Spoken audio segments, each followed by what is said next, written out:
Today's topic is building the foundation, defining your needs for the ideal first hire. So basically figuring out, who should you hire first?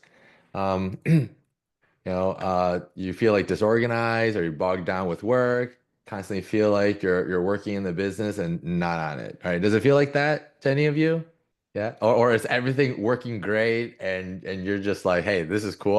I'm actually thinking about hiring, but I don't need it. But if you can figure that out, I'd love to hear your process, right? Your systems. So anyways, a quick intro. I'm the founder of Design Source Media and DSM Talent. I started my agency, my web design development agency back in 2011. I'm an agency owner, AU member, just like everyone else here. I currently manage a team of 15, and I'm husband and father of 3 kids. So first question for everyone, have you hired help before? Right? And if so, who? And my next question would be like, what has your experience been? Today, we're covering some of the tips to determine who your first hire should be. And so the first thing you want to do is to assess your current workflow and pain points. So list out the tasks, identify bottlenecks, focus on ROI. So I put together a little worksheet to kind of figure out what your current workflows are and pain points are, right? You want to like really realize all the stuff that you're doing throughout the day, the week. So for example, part one, document your daily tasks, right? List out your tasks. So typically, like this is an example, maybe for more of a video agency or a marketing agency, right? What type of pre-production work are you doing? Production work, post-production, client management, marketing and sales, administrative tasks, right? And what are the deliverables? Okay. And then from there, identify your bottlenecks, like pinpoint challenges. So highlight the tasks that are time consuming, that are stressful, outside your expertise, repeatedly delayed. That's a big red flag, right? Who here already has a few of those things? Or like, yeah, I either A, hate doing it, or B, you're just like because of that, you're dragging your feet and then it ends up delaying it and then it creates more of a problem. Before I hired a full-time accountant, a bookkeeper, I hated to do reconciliations. Okay, accounting, right? Bookkeeping, just keeping up with all these transactions, credit card statements, bank statements, and matching all that. It was just very tedious and mentally draining for me. So that's one example. The sooner you can build a team around what the things that you love to do and you can grow and focus on, then the more enjoyable running this organization will be, right? Running your organization will be. So going back to this assignment, right? The first thing you want to do, document all those tasks, right? So create a table or a list that categorizes these tasks, indicate how much time you spend on it weekly. And then the next thing is create a chart summarizing, the top 3 to 5 bottlenecks in your workflow. And then then you take those tasks and you start prioritizing it, right? And create an action plan of 3 to 5 tasks that should be prioritized for delegation or outsourcing. Okay. So that this way it will help you as the business owner, as the entrepreneur, say, all right, well, these things are just eating up, they're time suckers, right? They're just sucking up my time, sucking up all my energy. And my clients, right? My prospects, they are hiring me for this main core service that only I can deliver right now. And I need to spend all my time here. That's what moves the business forward. None of these other things are, but it's just sucking up all my time. It's a huge bottleneck. And that's kind of point of this exercise. Okay. So the next thing you want to do is really define who here has ever heard of the SWOT analysis, SWOT. Perform the SWOT analysis on your own business, own agency, right? Your strengths, your weaknesses, what are the opportunities, right? And then the concerns, the threats, right, in your organization. And so you want to periodically, review that. But right now, once you have these two pieces of this is really for yourself, and then this is for your agency, right? Part two. So once you have that, so here's an example, right, of a SWOT analysis. Strengths, maybe you're proficient as an agency. You're proficient Adobe Premiere Pro. You're strong storytelling. You're really creative, high attention to detail. But the weakness is limited knowledge of After Effects, struggles with time management, lacks confidence in client presentations, right? The opportunities, there's a huge demand for short form content, access to online motion graphic courses or mentorship opportunities with senior staff. But the concern is competition, tight timelines, rapid software updates, frequent learning. So these two pieces, you look at weaknesses and threats. These are areas that you can definitely hire people to help you. Of course, opportunities for, that's more like the sales side. You can definitely hire help. So any of these other three categories, you can absolutely get more help for. So that's why the SWOT analysis is one of the tools that can help you kind of give you that aha moment, like, yes, I need to hire these individuals to kind of fill in these pieces. Promotes self-reflection, balances capabilities and external factors, offers actual short and long-term insights, and aligns growth with goals. So the third tip, you want to determine like a generalist or more of a like an administrator, like an EA, or do you need like a technical hire, right? So a EA would help you with basically your own schedules, your appointments, handling email, communication, right? Organizing these tasks that you have, supporting your day-to-day as a business owner. Now, the technical hire, right, is the technical stuff, right? The video content, editing the content, doing social media posts, designing, social media posts or web pages, and then developing, writing code. So that's your technical hire. So you want to determine your first hire, do you need an EA or do you need a technical hire? And then another thing to look at is financial implications, right? So one of the questions that I get asked is the timing, right? Timing is very important in business. I would say it's the most important. Um, it's when is the right time financially to hire, let's say that EA or that web designer or web developer or whatever that is. So I put together a short little, really simple calculator spreadsheet here. So I'll just walk you through kind of how this works. So let's assume your project pricing is $6,000. Um, and and it might be a web project, it might be a social media a video project, whatever that is. And so then how many projects are you doing? And this is on pretty much a monthly basis. So it's the simple math of $6,000 dollars times three is $18,000. So if you're hiring a contractor, so this is kind of like my general rule of thumb. So this is really for us when we're building out, let's say we work on a lot of web projects. A typical $6,000 project, we would allocate 40% of the project towards, if we were to contract it out, 40% towards operations. So meaning designers and developers, potentially QA staff, not like project management, like the project manager. So 40% of it will go towards the build out of the project. So you can see here, 40% of 18,000 is $7,200. So now your net profit is 10,800, right? So that's pretty much, and it doesn't have to be, in the Philippines, PH meaning Philippines. It can be a general contractor, right? So you're allocating 40%, right? Some of you may even allocate even more than 40%. If you're able to get under than 40%, great, right? But this is a general rule of thumb, 40% for contractors. So now if you have full-time staff, right, you wouldn't be paying a, a contractor percentage. Instead, so this is a comparison of hiring full-time in the Philippines for the same project. Let's say designer, developer, and a QA person. There's three people. Still same price, same thing, three, and it's $18,000 in revenue. But instead of 40%, an average full-time hire would be $1,600 a month. So you multiply that by three, right? So that's the cost of full-time hires every month is $4,800. So my net profit is higher at this point.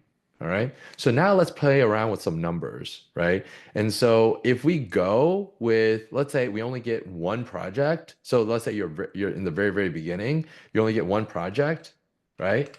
So you can see here that your profit margin is higher in the beginning if you go contractor, right? And that's probably the case right now.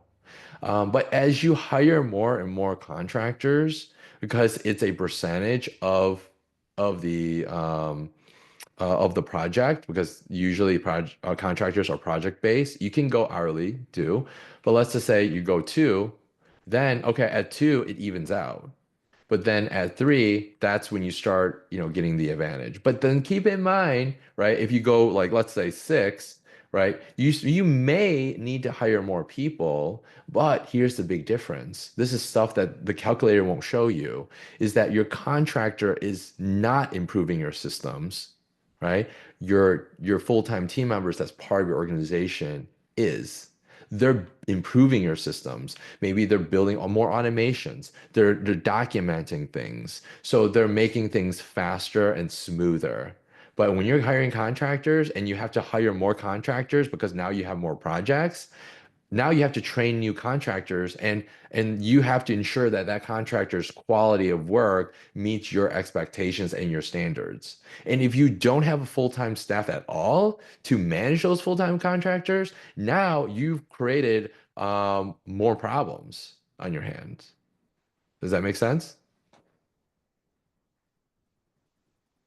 Yep. Yeah. Thank you. Right. So in this calculator, I mathematically, kind of broke it down for you, through this calculator on like, okay, when is the right time? Ultimately, it's up to you. Every agency is a little different, right? Your price point might not be as high. It may be different. So if your price point's lower, let's say 3,000 a month on like, some of the video edits. And so yeah, at three projects, right? It's your profit margin is still not there yet. But again, look at the direction you're heading and where you're going. Because so for me as a agency owner, I don't look purely on the net profit today. I look at it as an investment and saying, yes, it my net profit may be low, but right now, what I'm working towards, it helps me scale. It helps me grow my agency. And then I will surpass, my, profits will be much greater in the future if I build it now, knowing that this is what I'll be offering and this is the future of my agency. Anyway, so that's the calculator. Uh,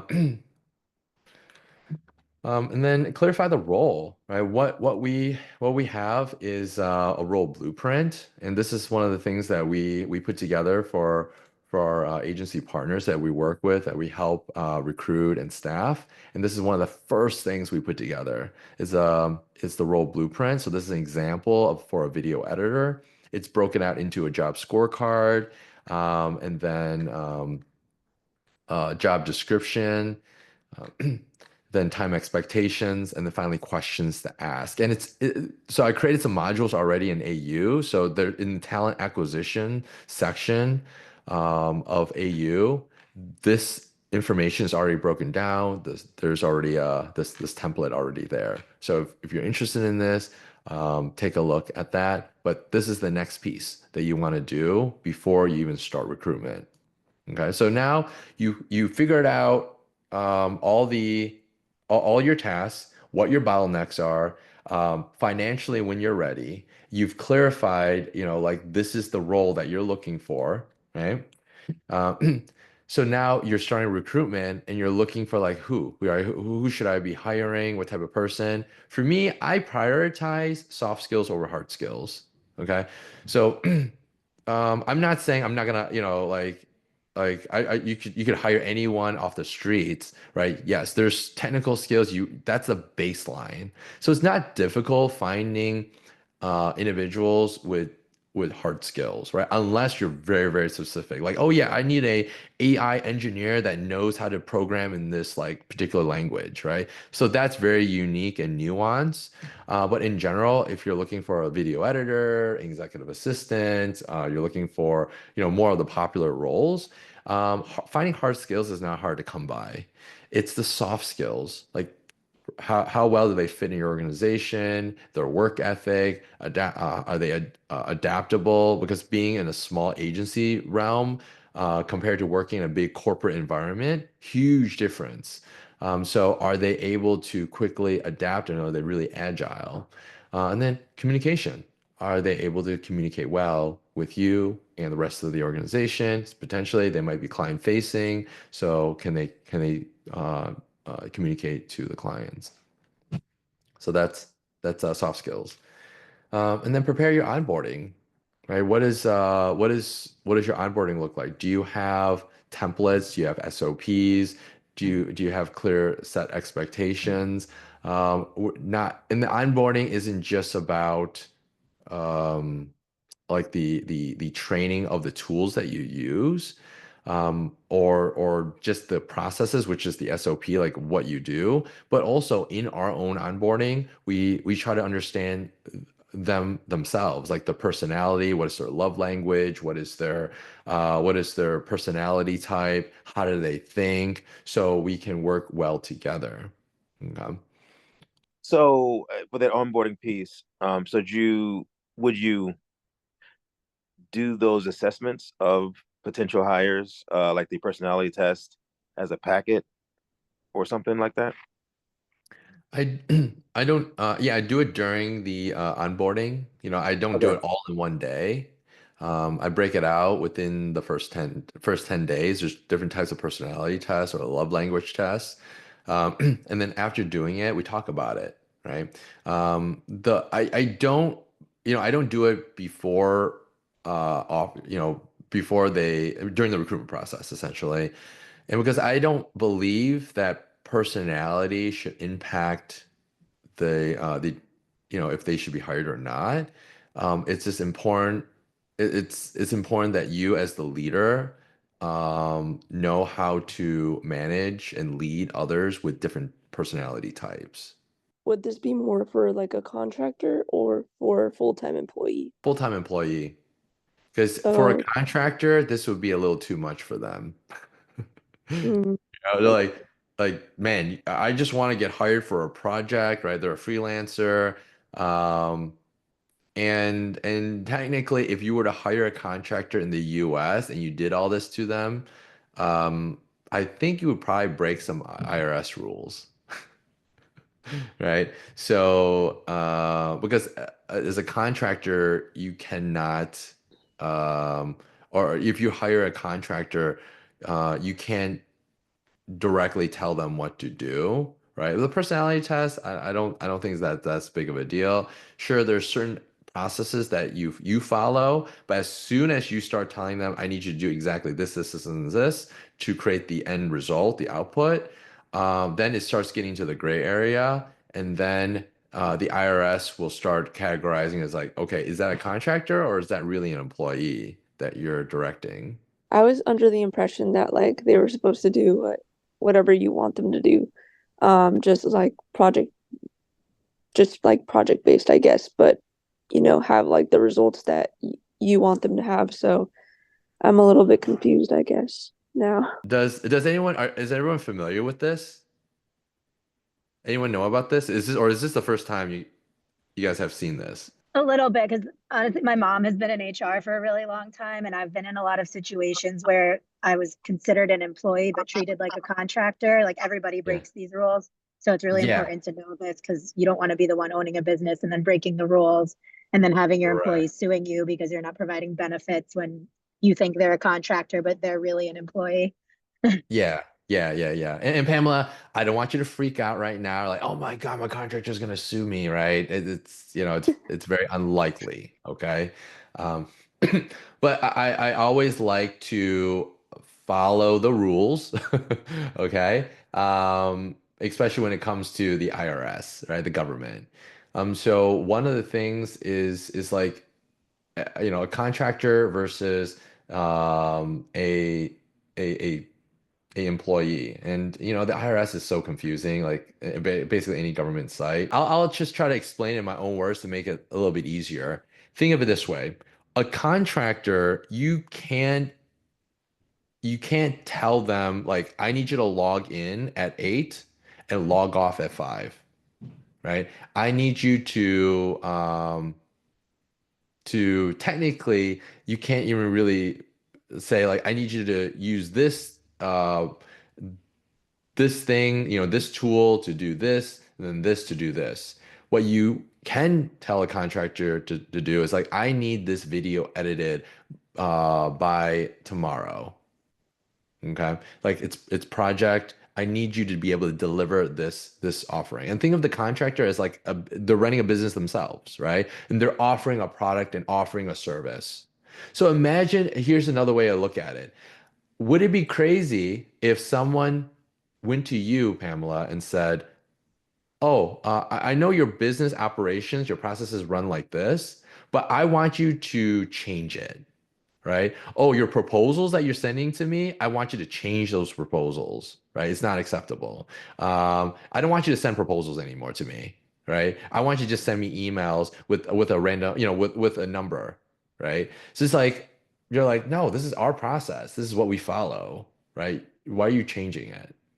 So you can't make a contractor change their workflow and their process, to a certain extent. When you start doing that, then they start becoming more and more like an employee. I have some friends that I guess like work at like corporate jobs and like, they're technically supposed to be working like they're like 9 to 5. And so I guess now I'm confused because it's like, oh, well, I thought, they're like a contractor and I was under the impression at least that, you have to work that 9 to 5 every single day. Um so are they like technically breaking the rules? Like I guess because now you're saying that, like and they followed the onboarding process and everything and it made it seem like they were like a full-time employee, but I guess they weren't. Yeah, I mean, it's HR is pretty complex. I mean, I don't know all the context and the details of your friend's situation. Um, to be able to answer like if they're breaking the rules or not, right? Some contracts may dictate as a contractor, like there's clear definition, like yeah, we need you to, like to be here for let's say you're contracted to be at a show booth, right? You're helping out setting up a booth at a conference, and you're a contractor to do that. So yeah, there are start times and end times, or maybe a photo shoot or a video shoot. There's a start time and an end time, right? And so that's clearly defined. But once you start doing like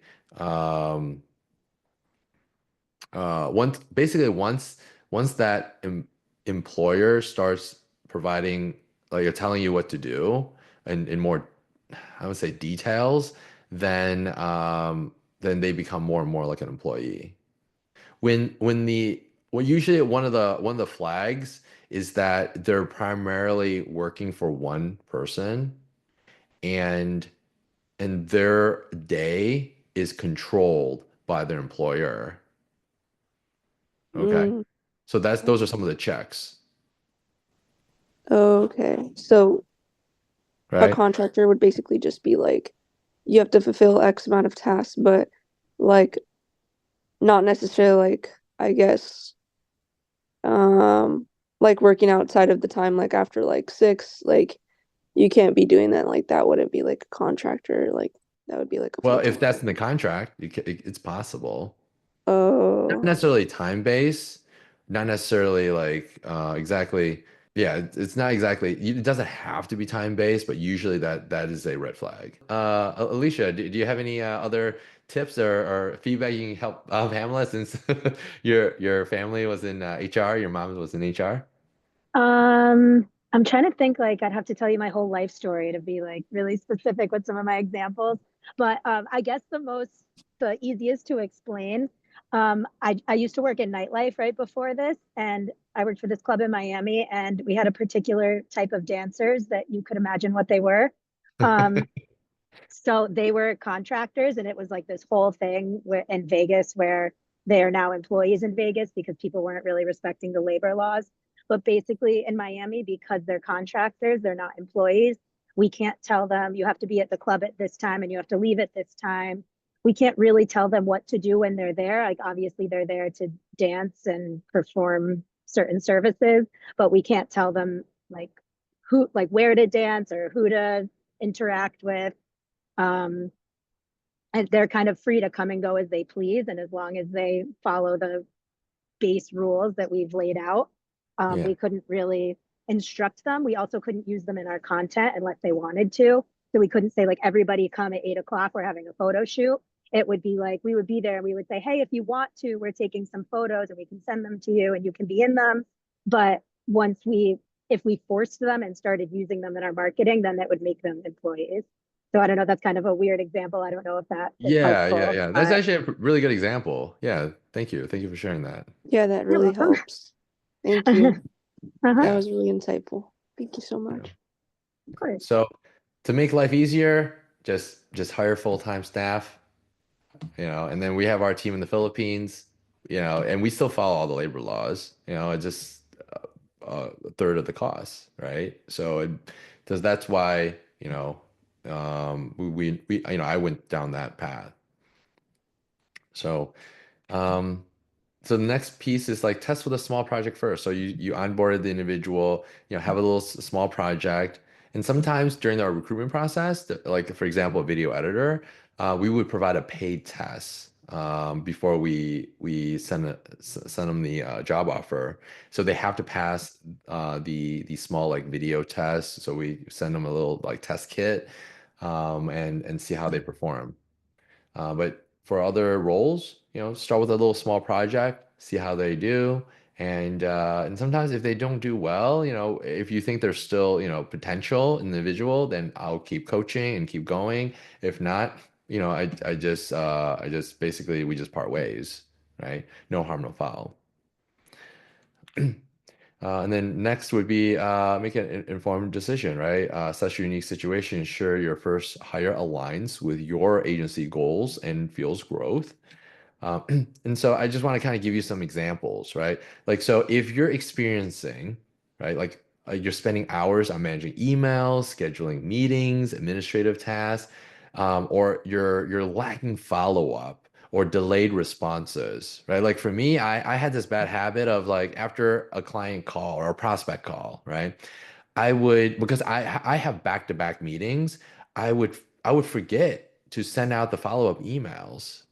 And so when I forget, then it creates this like vicious cycle of like, okay, well, what I say, with so and so last week or 2 weeks ago, right? I don't have memories like Ivan, right? I don't have super memory. So I don't remember that stuff. I always go back to my emails and I search through it, like, oh yeah, this is what we talked about. And then I can reply to that email and say, hey, are you ready to move forward? Right. So that's what my EA helps me with. Administrative tasks, and then overwhelmed with tasks. Right? Just like there's so much to do, and I just need to get it off my plate. Or if you're experiencing like losing focus on your main goals, right? You look at, it's already 5 o'clock, 6 o'clock, and it's dinner time, and you look back like, what did I complete? What did I accomplish today?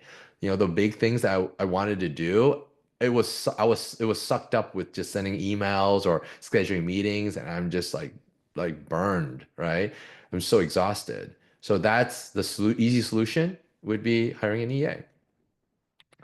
Another scenario would be if you're spending 15 plus hours a week, editing, and you have no time for client acquisition. So that is when you would want to hire a video editor, right? So that's another scenario. So those are the tips that I would, how I would approach finding or figuring out who that first hire would be. So questions. I have a question. And this kind of goes back to the whole contractor thing, but now like in the Philippines. Are, so is there any like difference between, I'm guessing there are, but like what is the difference between the US and the Philippines that I don't know that is the Philippines more like lenient in some ways? No, Oh, not at all. oh, okay. The Philippines, just like other countries, right? They have their own labor laws. So, I would say lenient in a way where they don't monitor it as much, but also you being in the US or outside the Philippines, um, it's very difficult to like prosecute you or tax you, right? If you were to break the rules of the contractor. Okay.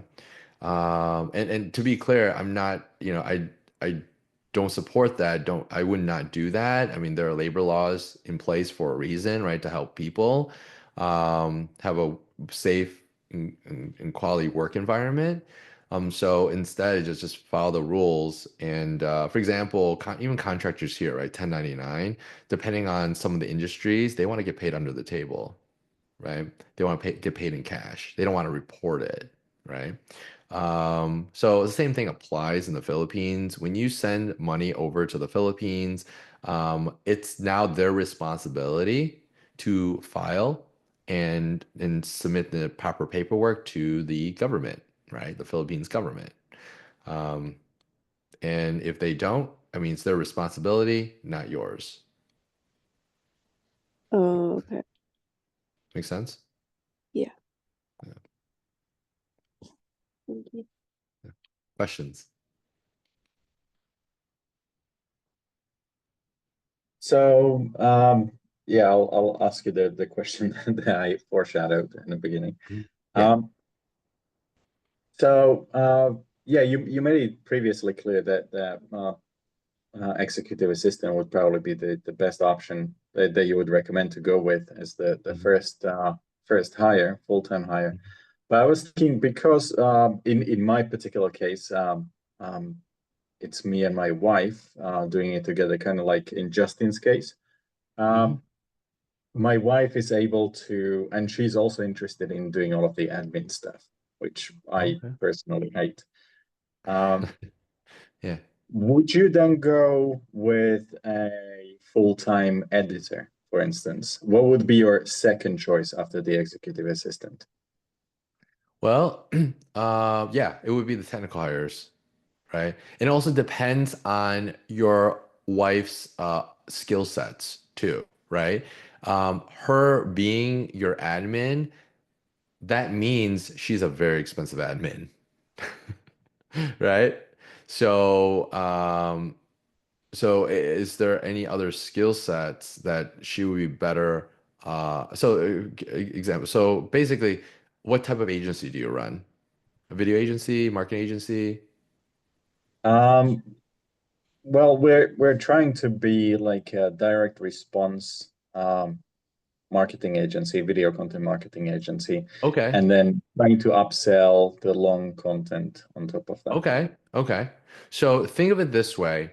Um, your wife, I assume she's more like a business partner, right? Yeah. Than an employee. So I would look at your wife as like, what kind of C-level position would she fill? Would she be a chief marketing officer, um, a chief operating officer? Um, would she be Yeah, a so CTO? she hates sales, and Okay. she's sort of okay with the creative process, but she absolutely loves. She's kind of like Austin. She loves all that operations shit. That Oh, right, okay. So she would be a good COO, Chief Operating Officer. Okay. So right. I want you to put this, kind of like in perspective. Like right now, yeah, she can be your admin, but you want to get her out of the admin role because imagine having a chief operating officer as the admin of a company, right? It sounds ridiculous, right? So, but that's what you're doing right now. So you want to get her out of that role as fast as you can. Because for her in the ops side, she's then focused more on project management, customer feedback, and the whole operation side. And then for you, you may be focused on the marketing, the sales, the creative side. So that way you have that clear split. Now, the next question is, who should you hire as your next hire? Well, it depends on what you want to do and what she wants to do, right? If you want to, if you say, all right, I don't mind doing the edits, I don't mind doing all the creatives, I'll work on that. Um, and you still have time for sales, then focus on those two pieces. But if you don't have time and you're like, hey, I want to focus more on sales, I know we need editors for all this content implementation part, then hire editors at this point. Okay. Or if you're like a freaking machine and you're killing it and editing and you have your own process right now, and hiring an editor will actually slow you down quite a bit, and you're not worried too much about, let's say, the sales. I always emphasize on sales because that's like the fuel, right, to for your survival of your business. And you're not too worried about, you have a great system on sales. And as a matter of fact, your wife, the COO, can help with the lead onboarding process, as long as, depending on the package that you're offering, there you may not need a lot of sales. It's pretty much turnkey on selling, and you just need to be able to deliver. Then at that point, it would be your wife that needs more help, right? She needs more administrative help to maintain all these incoming volume of customers. You see what I Right. mean? Okay. So it depends on your Yeah. agency and like kind of like where you're at exactly. But in general, since your wife is helping you out, yeah, she can be your admin, and I would say, if I had to guess, then hire technical hires to help you. Okay.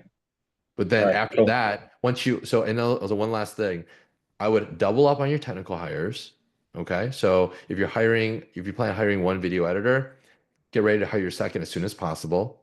Because what happens if that one video editor leaves or gets sick, right? Or goes on vacation, right? All that work will be back on you. And if you're doing sales or you're doing other things, those things will stop, right? So you want to budget for your second hire as soon as possible. And then after you have the two technical hires, then you want to reevaluate. And at that point, it may make sense to hire a EA for both you and your wife, right? And that you can both share an EA.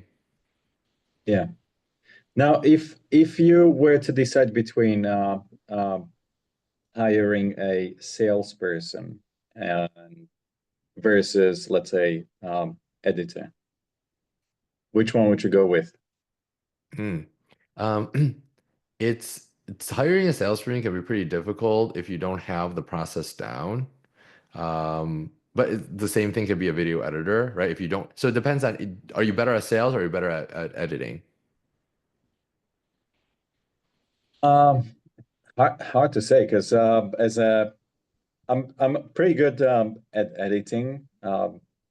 Maybe not perfect, Okay. like after and stuff, but I'm fine with sales because obviously you wouldn't survive as a freelancer if you don't Yeah. know how to sell. So let me ask you this. Which of these areas do you have a proven process? I Or if think not, which one's the closest to it? okay, if I were to go for which one I want to improve in more, then that would definitely be sales because I tend to maybe speak too much, maybe not ask enough questions, or maybe not being able Yeah. to sufficiently close, Yeah. um, So or so okay. handle So let me ask everything you well. this. If you have trouble as the business owner closing sales, how does hiring a salesperson fix that? Right? The business owner should be the best person to close sales, especially in the Right. beginning, right? So what I would do then, I would say, Get fit, an editor, practice sales. Yeah, practice sales, but if you're hiring for help, because there's time, there's only so much time in the day, right? So I Yeah. would hire the technicians, and you can easily train the technicians because you know that really well, and it's more proven process. And then work on your sales, work on your marketing to the point where you have a system in place.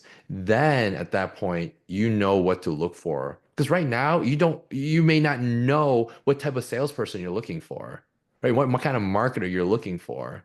So you're kind of like shooting in the dark. But when you have that process and you have that system, and you at that point, you know what kind of salesperson you're looking for, then you bring them on and you basically show them this is our process here and it works. Now, you have expertise, you have experience as a salesperson. I want you to now improve what I have. So that's what I would do. Okay. Yeah, makes sense. Yeah, because don't make someone just jump in and try to like build your sales system. Okay. And if that's the case, A, they would start their own agency, right? B, you don't pay them enough, right? At that point, they're an executive level, right? Yeah. Or C, you give them equity. Now they're business partners because that's how much you're asking that individual to do for you. Yeah. Okay. Makes sense. What else? Any other questions? This has been helpful. Yeah, it's been super helpful. There's a lot more of a science to it than I thought. I started hiring, like over 10 years ago, and what I've shared and the things that I've discussed are pretty much like also my battle scars, experiences that I've gone through, and the dumb things that I've done. So don't do the dumb things I've done. Just these are things that you could easily be avoided. It's a bit of work, but it's worth the time invested in it. So you can prevent a lot of pain and suffering in the future. So anyways, I won't take too much of everyone's time. I really appreciate everyone being here. If you have any further questions, feel free to message me. And if you have any suggestions on future topics, let me know.